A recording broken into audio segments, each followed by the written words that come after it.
Hello everyone, my name is Gönül Eyüp and I am a student from Eskişehir Osman Gazi University and my department is English Language Teaching. And today's topic is English Pronunciation in Global World, Week 4, Suprasegmental Features. Finally, we are at Week 4.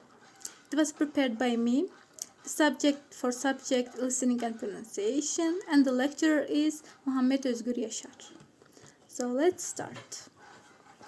I want to mention that I take all the information from MOOC, from FutureLearn. So if you want to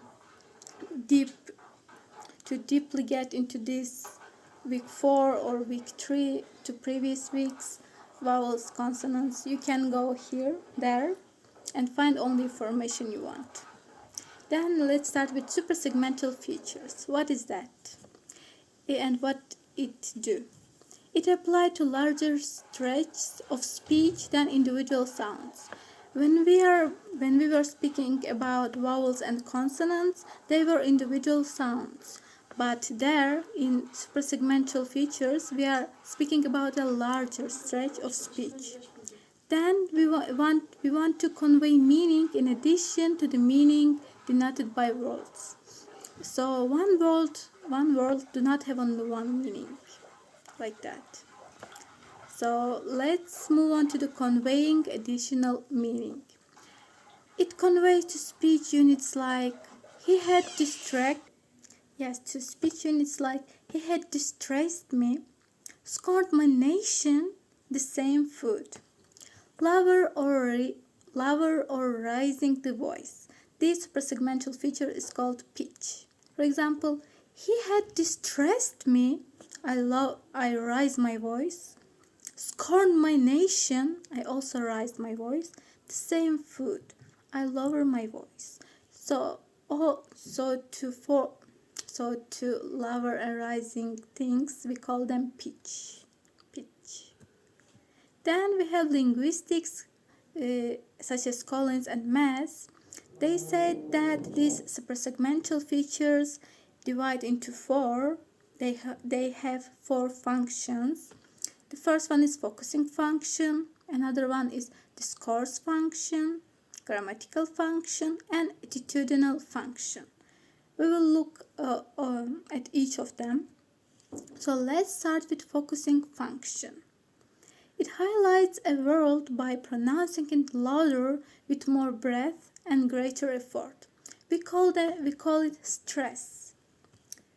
For example, mocked my gains, scorned my nation. I go louder, so I want to stress scorned my nation, mocked my gains, and here my favorite example: to be or not to be. So all 2 of these be, they are stressed by me. You can stress to or not.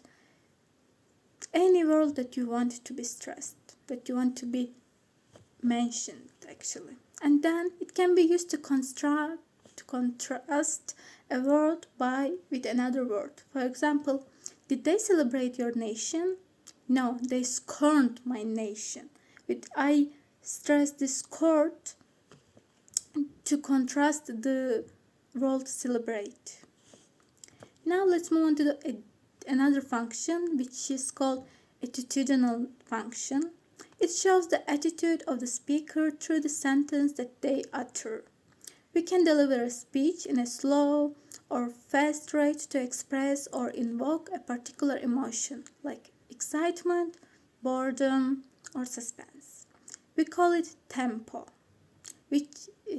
Tempo is when a speech is slow or fast, and when it expresses emotions. Then let's continue with grammatical function. It provides information about the grammatical function of the sentence. We call it pitch, as we said before. We can provide information by varying our pitch across part of the utterance. For example, when we lower our pitch at the end of a sentence, this movement is known as a fall.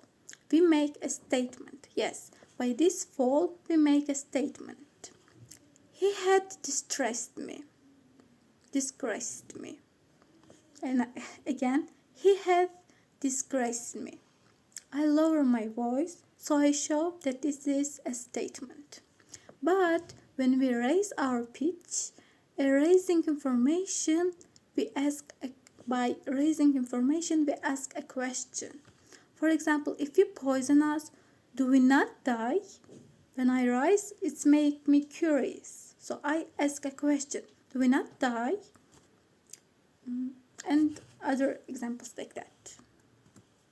Then the fourth one, discourse function. It can help organize the structure of conversation by indicating that the speaker is finished or that there is more to come. We call it pausing. Pausing also gives speakers time to breathe and think. It gives listeners time to process what is being said and respond. Actual pausing is really important because when we are speaking or when we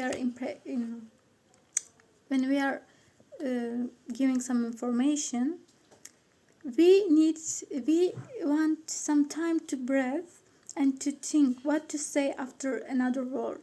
So this pausing is really helping. But we must not forget that we shouldn't take this pausing too long, because when you take this pause too long, our partner will get bored actually, and he will lose his focus on us. And also it gives listener time to process. Yes, it is really important to give listener time to process what we said. So we give them a pause to think. Then again, intelligibility, credibility, and identity. We were in all vowels and consonants, and even there we see these three components. So yes, it is really important to understand. So all this pausing, stress, especially the stress, they are all very important for being understood, for our credibility and of course identity. Stress divided into two: word stress and sentence stress. Word stress, whereby a syllable in a word is stressed. For example, table, not table or table, just table. We stress the first syllable.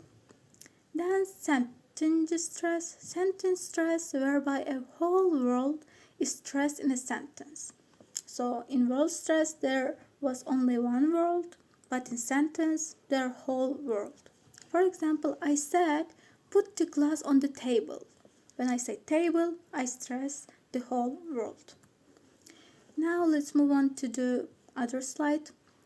There are different opinions about the role of stress for intelligibility. The Turding found that a different stress only occasionally causes misunderstanding, while Jenkins considers English sentence stress important for intelligibility because it highlights information in the sentence that is new or important. So it highlights the information that we want, that is important or new. I agree with Jenkins. Sometimes stress helps to convey different meanings. Yes, for example, when we say contest is a noun, and when we say to contest, the contest turned into a verb. So stress is really important actually. Then let's move on to the intonation. Intonation, yes, again, the Turding says that English intonation patterns can have important functions, think and conveying speech acts, as we mentioned before, statement or question, or emotions and attitudes. So speed, pausing, and fluency. The term fluency includes our speech rate and the extent to which we need to pause or to correct ourselves when speaking. It's really normal to correct ourselves when we do mistakes while speaking, and to pause, to think and to breathe. So there are some benefits of them. It helps to distinguish linguistic units. It gives the speaker time to breathe and think. It gives the listener time to process what was said to them. Then, constructive stress. Actually, I want you to read all of them and to stress the roles such as jacket or dress, which one you want. In the first blue, here in the first one we saw that jacket was stressed. So let's read the sentence. Emil has a dress and a jacket. She was going to wash and wear them. But now Emil is only wearing the jacket, not wearing the dress. The second one, there is bags, which is stressed. Max just finished moving house. Finally, he can unpack everything. He is sorting and emptying the bags and the boxes. But wait, no, he is only emptying the bags, not emptying the boxes. So I stress the bags, the jacket. The third one, both girls have a new bracelet and a stylish watch. They both were going to wear them and show them off. But that one is only wearing the bracelet, not wearing the watch. Again, the bracelet I stressed to show that one of the girl is not wearing a watch. She only wearing the bracelet, while other girl, she wearing both of them.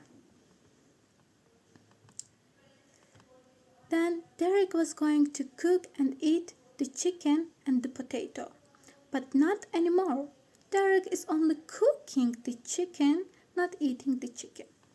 I stressed cooking. It means that he only cooking the chicken, not eating. So stress is really important for intelligibility. Then linking words.